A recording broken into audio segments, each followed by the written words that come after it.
Assalamualaikum warahmatullahi wabarakatuh. Perkenalkan, nama saya Fonisela dengan NIM 20086-291, Prodi Penjaskesrek, mata kuliah seminar. Baiklah, di sini saya akan mempresentasikan materi tentang teknik berbicara, membaca, dan menulis yang efektif dan efisien. Baiklah, saya akan mempresentasikan materi yang pertama, yaitu teknik berbicara. Pengertian teknik berbicara yaitu menurut Nurgianto 1995, berbicara adalah aktivitas berbahasa kedua yang dilakukan manusia dalam kehidupan berbahasa, yaitu setelah aktivitas mendengarkan. Dapat disimpulkan bahwa berbicara itu lebih daripada sekedar mengucapkan bunyi-bunyi atau kata-kata saja, melainkan suatu alat untuk mengkomunikasikan gagasan-gagasan yang disusun serta dikembangkan sesuai dengan kebutuhan-kebutuhan pendengar atau penyimak.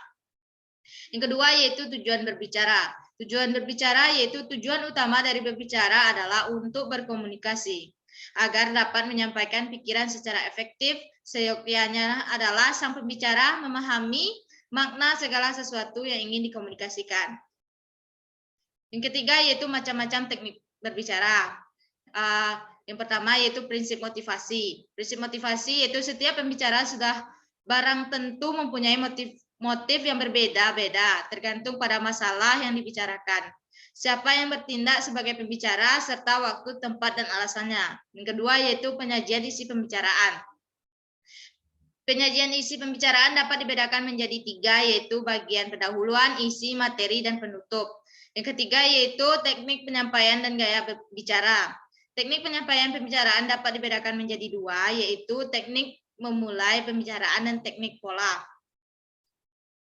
Untuk menarik perhatian audiens, terdapat beberapa hal yang harus dipersiapkan oleh pembicara selain mempersiapkan materi yang matang, yaitu yang pertama, mempersiapkan mental dengan baik, yaitu dengan memahami kondisi ruangan dan psikologis audiensnya.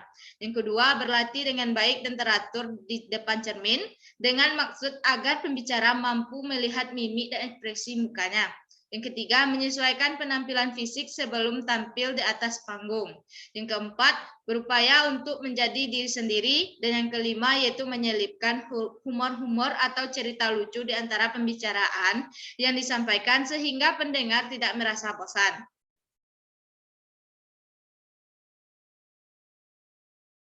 Baiklah, selanjutnya materi tentang membaca. Yang pertama yaitu ada scanning. Scanning atau membaca sepintas lalu, bertujuan untuk mendapatkan informasi, menjawab pertanyaan, atau menyelesaikan masalah yang spesifik. Misalnya, kita ingin mengetahui tentang perjuangan wanita dalam revolusi Indonesia di sebuah buku sejarah. Yang kedua yaitu ada skimming. Skimming adalah membaca bagian awal sebuah bacaan secara cepat untuk memperoleh gambaran umum atau inti dari buku tersebut. Yang ketiga yaitu membaca kalimat topik. Lakukan ini sebelum kita membaca lebih dalam. Membaca kalimat-kalimat topik akan berguna ketika kita mendapatkan bacaan yang padat atau konten. Yang keempat yaitu bacaan secara detail. Setelah kita melakukan tiga hal di atas, maka bacalah bagian utama atau bagian yang padat dari bacaan tersebut. Yang kelima yaitu bacalah untuk meningkatkan kemampuan menulis kita. Setelah membaca, mungkin kita tertarik untuk menulis tentang apa yang kita cari tersebut. Nah, tingkatkanlah kemampuan menulis dan membaca dengan memperhatikan struktur dan teknik yang digunakan dalam bacaan.